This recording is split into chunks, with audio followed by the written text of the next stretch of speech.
everybody, and welcome to the Alex Cuesta Daily Show.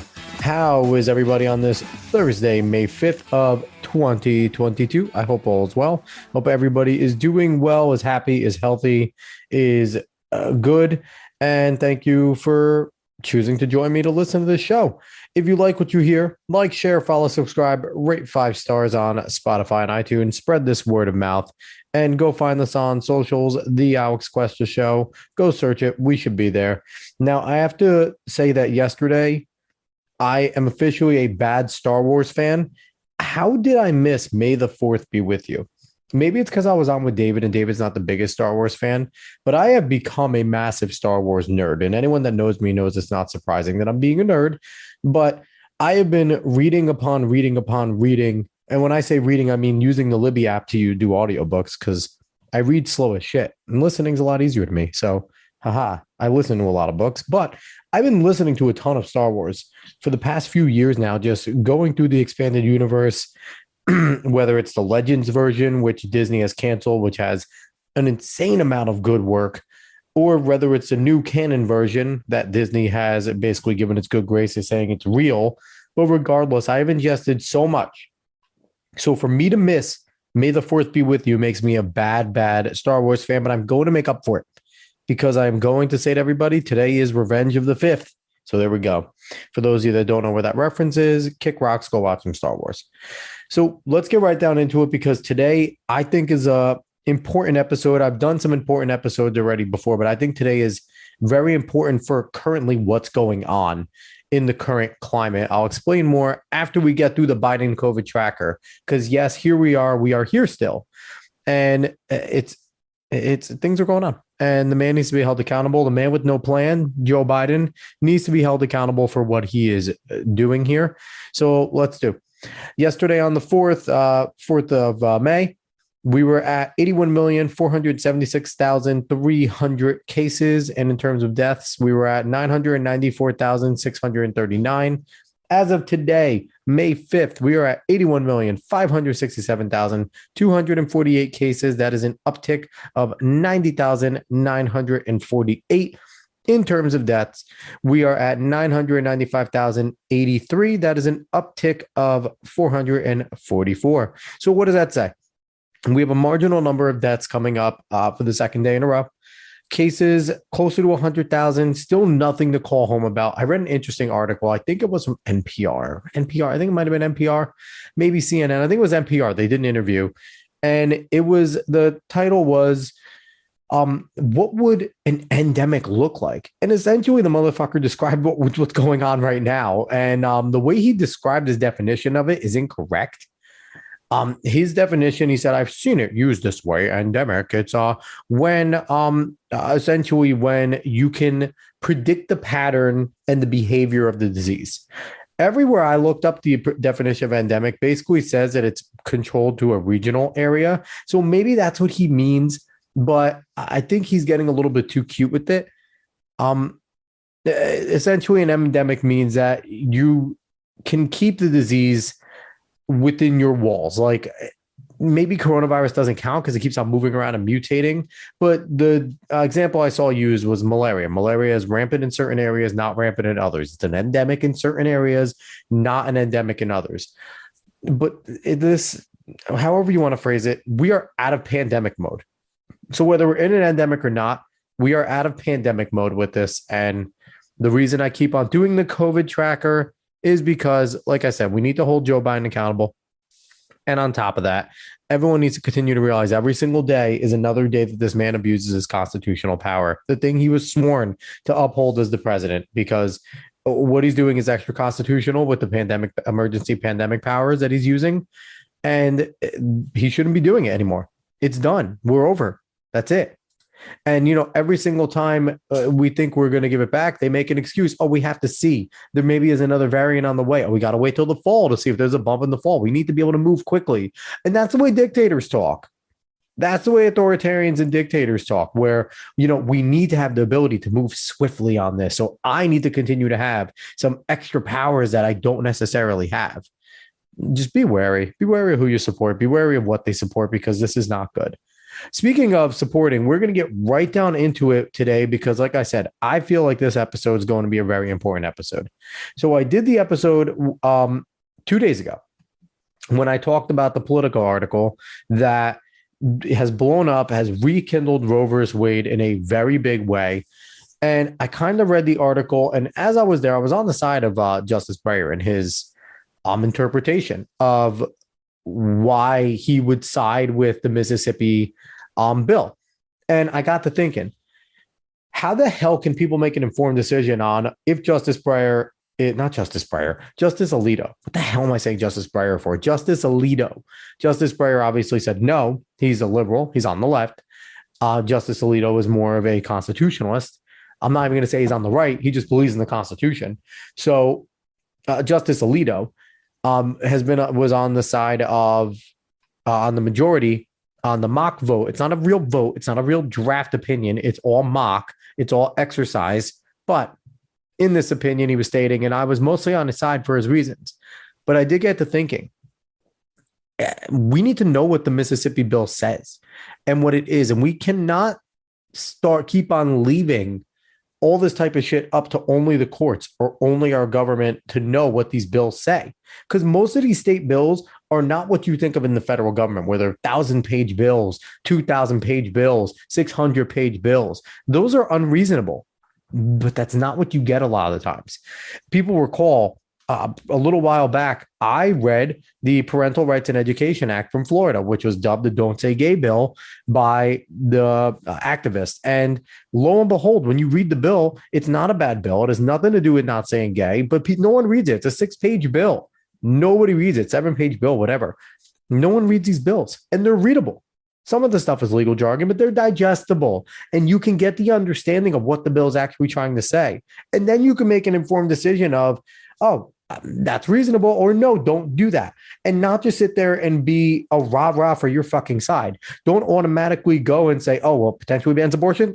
I'm pro-choice. I hate this. Or cool, bans abortions. Let me be it. And, not think about any of the nuance or who you are as a person.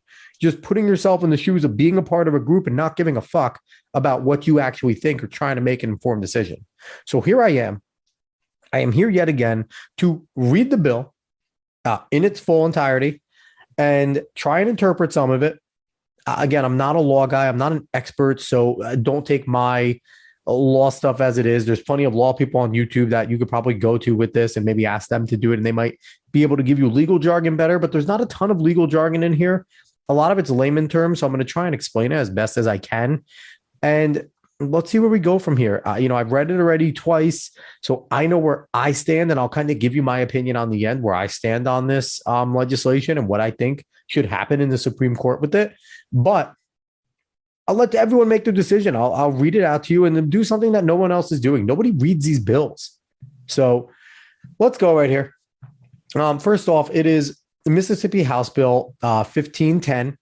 It was, I don't think it says who it was introduced. It was introduced by Representatives Curry, Eubanks, Gibson, Ford, Carpenter, Bain, Scoggin, and a bunch of the, I'm not going to go through all of them, a bunch of the Mississippi House members. And it is known as, then let's just start with the bill. Let's just read it here. So House Bill 1510. Let's go. An act to be known as the Gestational Age Act, to enact definitions to prohibit abortions after 15 weeks gestation, to provide civil penalties, and for related purposes. Be it enacted by the legislation of the state of Mississippi. So let's really get into it now. Section 1. This section shall be known and cited as the Gestational Age Act. Legislative findings and purpose.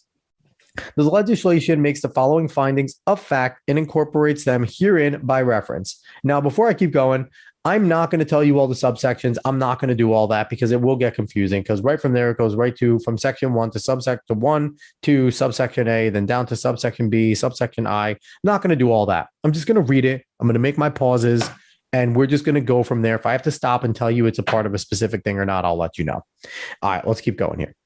The United States is one of only 7 nations in the world that permits non-therapeutic or elective abortion on demand after the 20th week of gestation. In fact, Fully 75% of all nations do not permit abortion after 12 weeks gestation, except in most instances to save the life and to preserve the physical health of the mother. So that's interesting. They lead off with that. They're trying to build their case here that United States is unique in their law, that they are way over in terms of the weeks, and that they don't, and just the fact that they're going to 15 weeks is still a leap. 3 weeks after most countries, 75% of nations that allow abortions go around 12 weeks. So it is more than over 75% of the countries that allow abortions. So they're building their case that already that this is a fair number. Let's keep going. Medical and other authorities now know more about human prenatal development than ever before, including that between 5 and 6 weeks gestation, an unborn human being's heart begins beating. An unborn human begins to move about in the womb at approximately 8 weeks gestation. At 9 weeks gestation, all basic physiological functions are present. Teeth and eyes are present, as well as external genitalia. An unborn human being's vital organs begin to function at 10 weeks gestation. Hair, fingernails, and toenails also begin to form. At 11 weeks gestation, an unborn human being's diaphragm is developing, and he or she may even hiccup. He or she is beginning to move about freely in the womb. At 12 weeks gestation, an unborn human being can open and close his or her fingers, starts to make sucking motions, and senses stimulation from the world outside the womb. Importantly, he or she has taken on the human form in all relevant aspects. Gonzalez versus Carhart. The Supreme Court. All right, so let me stop there. That whole first little spot was to build the fact that anytime before 12 weeks, people like to say, viability starts at 12 weeks. And they mention that the human form is relevant in all aspects. But they're trying to make the case here that as early as 5 weeks, you're starting to see what creates a human occurring. So they're really starting to pull at the notion that even, giving 15 weeks is still an extreme. Within 15 weeks is still an extreme. That's what they're trying to get across here when you read this bill. They're trying to describe to you the human baby in its most basic form. So they're trying to ready to disprove the argument that it's a clump of cells before viability, because right here they're talking about all the things that are developing and all the things that are here. Let's keep going. The Supreme Court has long recognized that the state of Mississippi has an important and legitimate interest in protecting the potentiality of human life. Roe versus Wade, and specifically that the state has an interest in protecting the life of the unborn. Planned Parenthood versus Casey. The majority of abortion procedures performed after 15 weeks gestation are dilation and evacuation procedures, which involve the use of surgical instruments to crush and tear the unborn child apart before removing the pieces of the dead child from the womb. The legislation finds that the intentional commit of such acts for non-therapeutic or elective reasons is a barbaric practice, dangerous for the maternal patient, and demeaning to the medical profession. So they describe one of the most brutal ways that an abortion occurs in this part. The way that they use instruments to tear a baby apart. There is no anesthesia given to the baby, as far as I know. That infant is murdered in a way. I mean, if you don't think that's a baby, I get and that's after 15 weeks too. That's after 15 weeks. So we're talking about 12 weeks. The human form is there. The baby's making a sucking motion. It's opening and closing its hands. 3 weeks later, and then beyond, they're saying this is the majority of the way it's performed. Hearing it described is terrible. They're doing a lot here emotionally. When they talk about the baby. And now in this part, they talk about crush and tear the unborn child apart before removing the pieces of the dead child out the womb. They're having a woman deliver pieces of a baby. That woman's baby is being taken out piece by piece. I mean, they say call it barbaric. It's not, doesn't seem too far off when it's described like that. Let's keep going. Most obstetrics and gynecologists practicing in the state of Mississippi do not offer or perform non-therapeutic or elective abortions. Even fewer offer or perform the dilation and evacuation abortion procedure, even though it is within their scope of practice. Abortion carries significant physical and physiological risks to the maternal patient, and these physical and physiological risks increase with gestational age. Specifically, in abortions performed after 8 weeks gestation, the relative physical and physiological risks escalate exponentially as gestational age increases. L. Barrett, risk factors for legal and there was just kind of that was their reference. Sorry, the reference right there. Let me keep going. Importantly, as the second trimester progresses, in the vast majority of uncomplicated pregnancies, the maternal health risks of undergoing an abortion are greater than the risk of carrying the pregnancy to term. So they're making some arguments here. That one, I'm sorry I stumbled on the reference, but they're putting references when they are making statements that seem to need references to back them up, like in terms of when the weeks are. And in this one, they're basically arguing because a lot of the times people are like, the risk of pregnancy is pretty bad too as an abortion. And they're arguing that in a perfectly healthy pregnancy, that is more of a risk of getting an abortion. Don't know the truth of it, but that's what they're arguing. Let's keep going. Medical complications from dilation and evacuation abortions include, but are not limited to, pelvic infection, incomplete abortions, retained tissues, blood clots, heavy bleeding and hemorrhage, laceration, tear, or other injury to the cervix, puncture, laceration, tear, or other injury to the uterus, injury to the bowel or bladder, depression, anxiety, substance abuse, and other emotional or physiological problems. Further, in abortions performed after 15 weeks gestation, there is a higher risk of requiring hysterectomy or other reparative surgery or blood transfusion. So they go over all the risks here, and they're really focusing on dilation and evacuation, which they described up top, and it's the most brutal form. But they're talking about all the risks, and they're putting instruments inside of a woman to go and tear this baby apart, tear it out piece by piece by piece. So the chance of a scratch, a chance of certain of these things occurring does seem like it has a high chance. Now, whether or not they're common, they don't say the most common ones. They just list all of them that happen. And there is a risk there. It's essentially a mini surgery if they get a tear going on there, and they talked about the hysterectomy.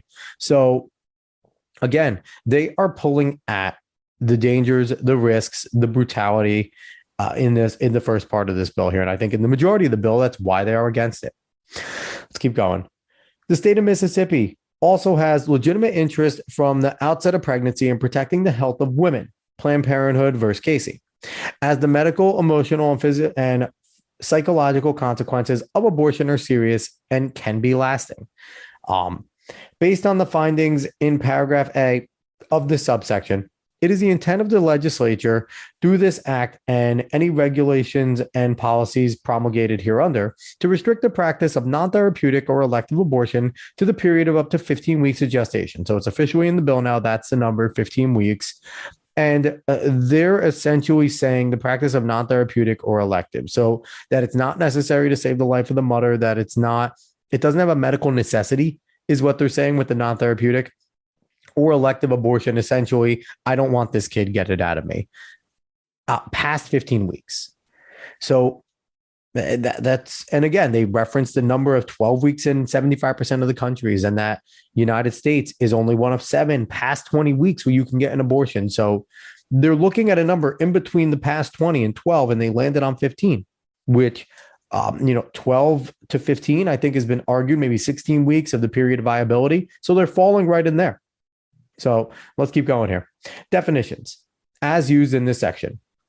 Abortion means the use or prescription of an instrument, medicine, drug, or other substances or device with the intent to terminate a clinically diagnosable pregnancy for reasons other than to increase the probability of a live birth, to preserve the life or health of the unborn human being, to terminate an ectopic pregnancy, or to remove a dead unborn human being.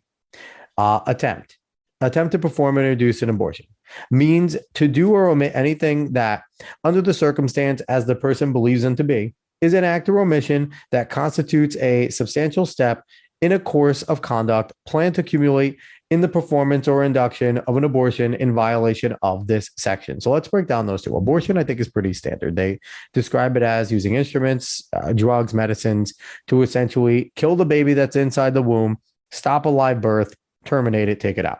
Attempt to perform or induce an abortion means that doing anything that is out of the realm of trying to bring a woman to term as a physician.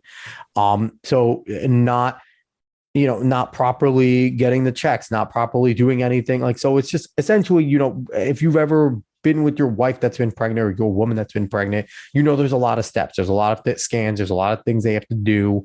It's anything outside of that normalness and attempting to cause the death of that child. Let's keep going. Conception means the fusion of human spermatozoon with a human ovum. Pretty self-explanatory. Department means the Mississippi Department of Health. Gestation means the time that has elapsed since the first day of the woman's last menstrual period. Again, that's gestation period. Gestation age or probable gestation age means the age of the unborn human being as calculated from the first day of the last menstrual period of a pregnant woman. Pretty self-explanatory. Human being means the individual member of the species Homo sapiens from and after the point of conception. Severe fatal abnormality means a life-threatening physical condition that, in reasonable medical judgment, regardless of the provision of life-saving medical treatment, is incompatible with life outside the womb. So right there, they give you the definition of if the baby was going to die anyway outside of the womb, that is a situation, they give you that definition here. Major bodily function includes, but is not limited to, functions of the immune system, normal cell growth, and digestive, bowel, bladder, neurological, brain, respiratory, circulatory, endocrine, and reproductive functions. All the things our body needs here. Medical emergency means a condition in which, on the basis of the physician's good faith clinical judgment, an abortion is necessary to preserve the life of a pregnant woman whose life is endangered by physical disorder, physical illness, or physical injury, including a life-endangering physical condition arising from the pregnancy itself, or when the continuation of the pregnancy will cause a serious risk of substantial or irreversible impairment of a major bodily function. So right here is the clause, health of the mother. A lot of people always hark on, there's certain things that they want to see in an abortion ban or an abortion limiting bill that should be a kind of step over. This is it. Health of the mother is one of the big ones, and they've talked about it already. This is now officially, and these are the reasons. Health of the mother is a definition of a medical emergency here. And last definition, physician or referring physician means a person licensed to practice medicine in the state of Mississippi. Next section here. Abortion limited to 15 weeks gestation, except in medical emergency and in cases of severe fatal abnormality. Except in medical emergency or in the case of severe fetal abnormality, a person shall not perform, induce, or attempt to perform or induce an abortion unless the physician or the referring physician has made a determination of the probable gestational age of the unborn human being and documented that gestational age in the maternal patient chart, and, if required, in a report to be filled with the department as set forth in paragraph C of this subsection. The determination of probable gestational age shall be made according to the standard medical practices and techniques used in the community. So let's break that down here real quick. They say you cannot perform an abortion essentially unless a doctor has determined the gestational age and that they document it. They have to make sure they document it, and it needs to be sent to the right department, which is the medical department where they refer to Mississippi State Department of Health. So that is right there saying that it is a requirement that before performing the abortion, the doctor needs to put down the gestational age. So therefore, they will say whether or not it's a legal or illegal abortion, so they can go back and look at it. Let's keep going. Except in medical emergency or in case of severe fatal abnormality, a person shall not intentionally or knowingly perform, induce, or attempt to perform an abortion of an unborn human being if the probable gestational age of the unborn human being has been determined to be greater than 15 weeks. So again, right there, can't perform an abortion past 15 weeks. No doctor is allowed to do that under this bill. C, in every case in which a physician performs or induces an abortion of an unborn being whose gestational age is greater than 15 weeks, the physician shall, within 15 days of the abortion, cause to be filled with the department on a form supplied by the department, a report containing the following information: date the abortion was performed, specific method of the abortion used, the probable gestational age of the unborn human being, and the method used to accumulate gestational age, a statement declaring that the abortion was necessary to preserve the life or physical health of the maternal patient, specific medical indications supporting the abortion, and probable health consequences of abortion and specific abortion method used. So again, a lot of words there. Let's break it down. If the doctor has to perform an abortion. And every time the doctor does perform an abortion, within 15 days, they need to fill out a form with the date, what the method they used to perform the abortion, how old that baby was at the time of the abortion, how many weeks. They need to write down a written statement why it was necessary to, what the risk of the woman was, the risk of the mother was that they needed to perform it. The medical indications that backed up this belief that the woman was at risk. And what's the future? What's the future plan of taking care of this woman after she had to have an abortion? Let's keep going. The physician shall sign the form as his or her attestation under oath that the information stated thereon is true and correct to the best of his or her knowledge. So again, putting it down, this is all on the doctor. That's what you will get when you read the end of this bill. The doctor is putting everything at risk by performing an abortion here, if it's not within 15 weeks. Within the 15 weeks. Let's keep going. Reports required and submitted under subsection 4 of this section shall not contain the name of the maternal patient upon whom the abortion was performed or any other information or identifiers that would make it possible to identify in any manner under any circumstances a woman who obtained or sought to obtain an abortion. This is one of the most important parts that you need to read about this bill, because one of the things that people always say about Roe v. Wade, and they're saying it right now, is the fact that it basically created privacy in medical practice. And they always say that any sort of abortion ban bill always violates that. They're talking about it with the Mississippi bill. This right here, what is this? It's section D under A. It's A, B, it's a subsection. I don't know what page it's on, but it's section D. It starts with reports.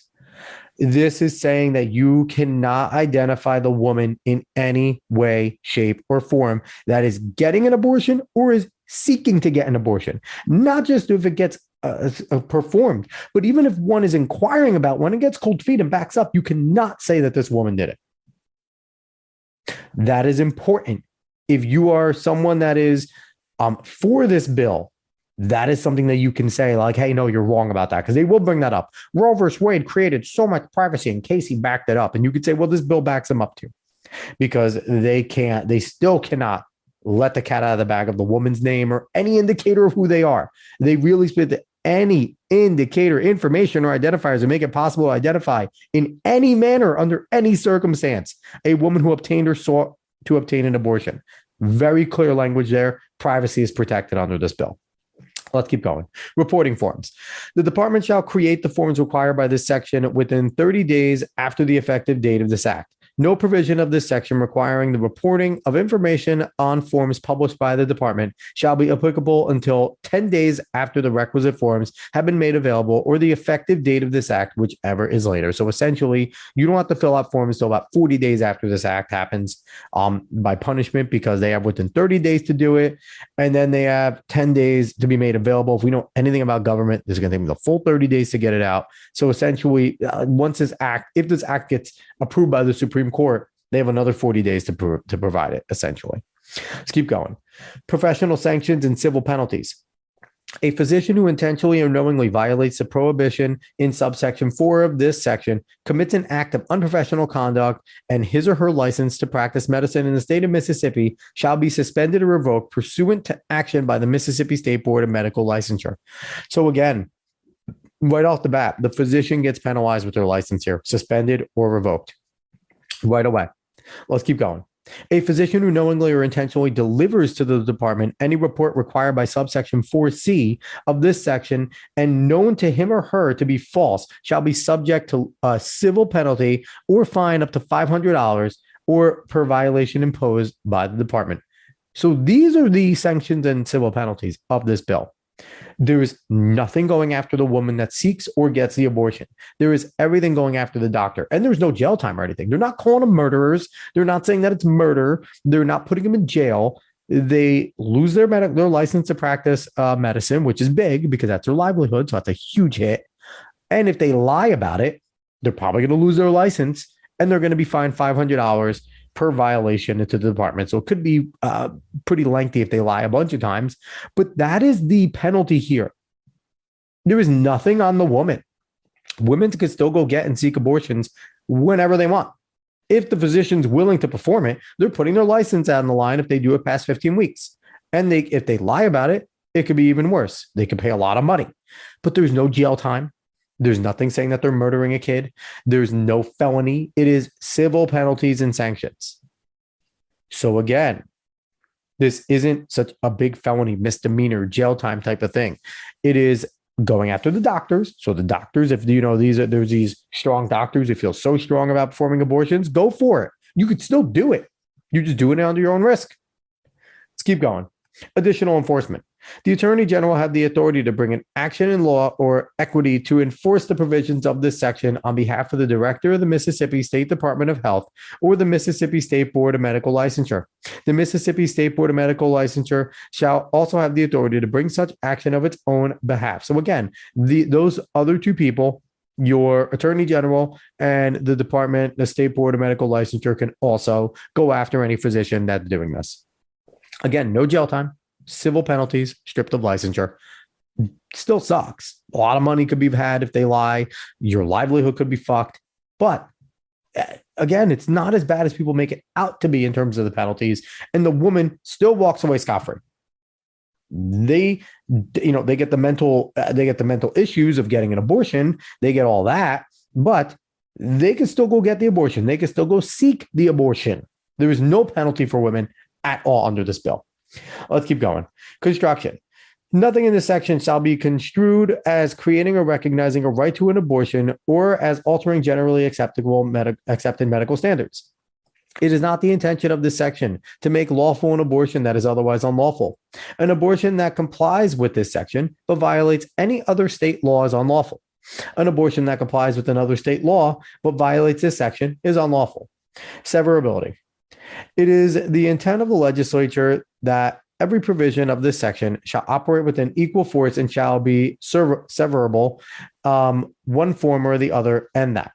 In the event that any provision of this section shall be held invalid or unenforceable by the court of competent jurisdiction, said provision shall be deemed severable and the remaining provisions of this act deemed fully enforceable. So what this is here and what this whole section is here is saying that if any parts of this bill are found to be unconstitutional, that part alone will be the part that is now stopped. The rest of the things in this bill will continue to be law. So it's a smart thing to put in if you're making a bill that has multiple sections, right? Because if they find that you cannot strip a doctor of his license, and that's the big unconstitutional thing. But that part will be struck. So a doctor can perform the abortion, they can't get their license stripped. But that second part where there could be a civil penalty for lying about it, that still holds up. That doesn't null and void the whole bill. So let's keep going and reading about more of the severability here. In the event that any provisions of this section shall be held invalid or unenforceable by the court of a competent jurisdiction, sections 4141, 131 through 4141, 145 shall remain in effect. I don't know exactly what sections those are, but they're there. If some or all the provisions of this section are ever temporarily or permanently restrained or enjoined by judicial order, all other provisions of Mississippi law regulating or restricting abortion shall be enforced as though the restrained or enjoined provisions had not been adopted. However, whenever the temporary or permanent restraining order or injunction is stayed or dissolved or otherwise ceases to have effect, the provisions of this section shall have full force and effect. So again, whatever is taken, if there is ever anything by a court done to this law, any other law pertaining to abortions will still be in effect. And if that injunction ever stops, then this law comes back to being the law of the land. Let's keep going here. Mindful Levitt versus Jane regarding the context of determining the severability of a state section of law regulating abortion. The United States Supreme Court held that an explicit statement of legislative intent is controlling. Accordingly, it is the intent of the legislature that every provision, section, subsection, paragraph, sentence, clause, phrase, or word in this section and every applicable of the provisions of this section is severable from each other. If any application of any provision of this section to any person, group of persons, or circumstances is found by a competent court to be invalid, the remaining application of that provision to all other persons and circumstances shall be severed and may not be affected. All constitutionality valid applications of this section shall be severed from any applications that a court finds to be invalid, leaving the valid applications in force. Because it is the legislation's intent and priority that the valid applications be allowed to stand alone. Even if the reviewing court finds a provision of this statute to impose an undue burden in a large or substantial fraction of relevant cases, the applications do not represent an undue burden, shall be severed from the remaining provisions and shall remain in force, and shall be treated as if the legislation had enacted a section limited to the person's group or of persons or circumstances for which the section's application does not present an undue burden. The legislature further declares that it would have passed this section and each provision, section, subsection, paragraph, sentence, clause, phrase, or word, all constitutional applications of the section without regard to the fact that any provision, section, subsection, paragraph, sentence, clause, phrase, or word, or application of this section were to be declared unconstitutional or to represent an undue burden. Let me break that down in layman's terms. Anything that's found unconstitutional by a court is on its own. Everything else remains. That's all this means. And they have to put it in there and put it in a lot of words so that it is clear as day with severability. That's all it is. If they strike down one part, the rest of it still counts. If it happens in one case where they strike down one part in one case, it does not affect all other cases. The bill is still in full force there. Each court needs to find each part of this wrong if it's in a specific court case. That's what they're saying. Let's keep going. If this section is found by any competent court to be invalid or to impose an undue burden as applied to any person, group of persons, or circumstances, the prohibition shall apply to that person or group of persons or circumstances on the earliest date on which this section can be constitutionally applied. There's only a few more things here to go, guys. Stay with me. If any provisions of this section are found by a competent court to be unconstitutionally vague, then the applications of the provision that do not present constitutional vagueness problems shall be severed and remain in force. Again, more of the things. If something is found wrong, the rest of it applies. That's gone. That's it. Last section before it basically says this is a law. Right of intervention. The legislation, through one or more sponsors of this act, duly appointed by resolution of their respective chamber, may intervene as a matter of right in any case in which a constitutionality of this section is challenged. The governor may also intervene as a matter of right in any case in which a constitutionality of this section is challenged. So basically, if it's challenged, it can be brought back to the legislature to be heard again. And the governor can also intervene and have it, have it changed there. So last part, section 2, which is always included, this act shall take effect to be enforced from and after its passage. So there we go. That is the full bill. How long did that take me to read? It took me under 40 minutes to read that whole bill out loud with me opining on certain parts. So what do I take away from this bill? The brutality of abortion, obviously, that, I talked about the 15 weeks versus 12 in other countries, 1-on-1s. But one of the big things that I take away here from this is when you read the bill, they're hard on abortion. They don't want abortion in Mississippi. But one thing that you see here, Mississippi is a pretty conservative state. That is a conservative house. They're right leaning. They are compromising in a way. 15 weeks is a lot more, is 15 weeks more than they actually want. If it was up to them, they would flat out ban abortion, flat out. So 15 weeks is them coming to the table and compromising. What you see is the left not compromising on this. They want abortion open, period. Women's rights, my body, my choice. Fuck you. You don't have a say, period. That's it. No compromise. These are a bunch of people who are probably pretty religious in their thinking, and they don't want abortion at all, but they are willing to do 15 weeks and go to viability. They're going with science here. People are like, we both, believe the science, follow the science. They're going with the known science currently on this. So there's that, number one. Number two, the whole onus is on the physician here. The woman, like I said, is not on the hook for anything that's getting an abortion here, besides the mental issues that comes from having an abortion and maybe the physical issues that come from having an abortion. Outside of that, they are not on the hook for anything here. This is all on the physician. And number three, there's nothing criminal about that. There is no criminality in performing an abortion past 15 weeks. You might lose your license. You might get some penalties to pay fines, but you're not a criminal. You're not going to jail. So there's that. The fine, the issue is severe because you lose your license, but it's not severe in the sense where you're going to go to federal prison or state prison or you're going to go to jail for it. So in terms of, I guess, levels here, It's not as bad as they make it out to be. What else did I take away here? One of the things that I went away from it, I was waiting the whole time for the clause where rape and incest would also be a qualified exception. Nowhere here did it say rape and incest is a qualified exception. I take an issue with that personally. They covered one of three of my exceptions personally. Health of the mother is one, and always. Rape, I also believe, if obviously, I guess it's going to suck because the way I put it, a lot of women aren't going to agree. But unfortunately, the onus will be on the woman to go and get a rape kit done. And we're pretty good with those. We can figure out if a woman has been raped through a rape kit. I don't know what goes into it, what they do with the rape kit, but they can figure it out pretty easily. Most women that get raped do not want to relive that. I understand that. It's mental fucking trauma.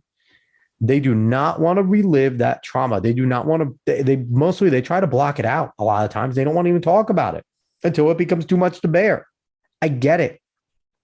But rape is one of those where I am unequivocally about, okay, if you got raped and now you're pregnant, you don't want your rapist fucking baby.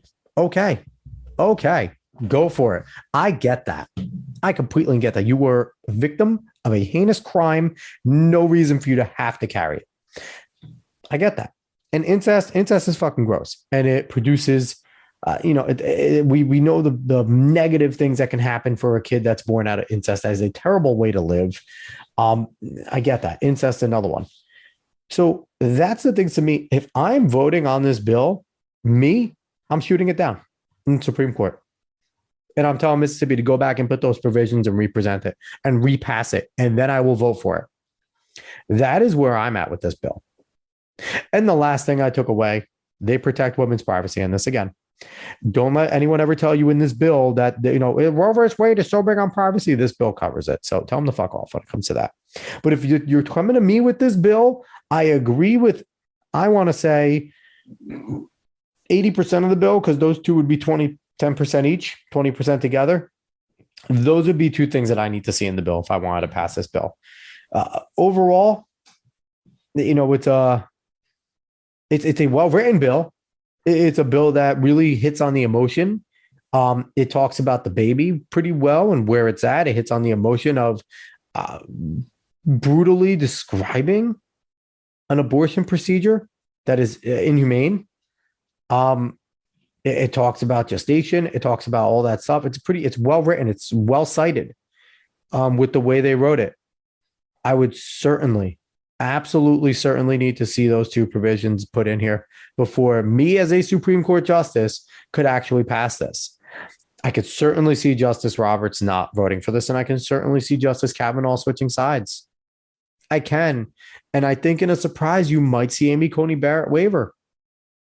Because that's a big thing. Getting raped is no joke. It's a felony for a reason. It's terrible.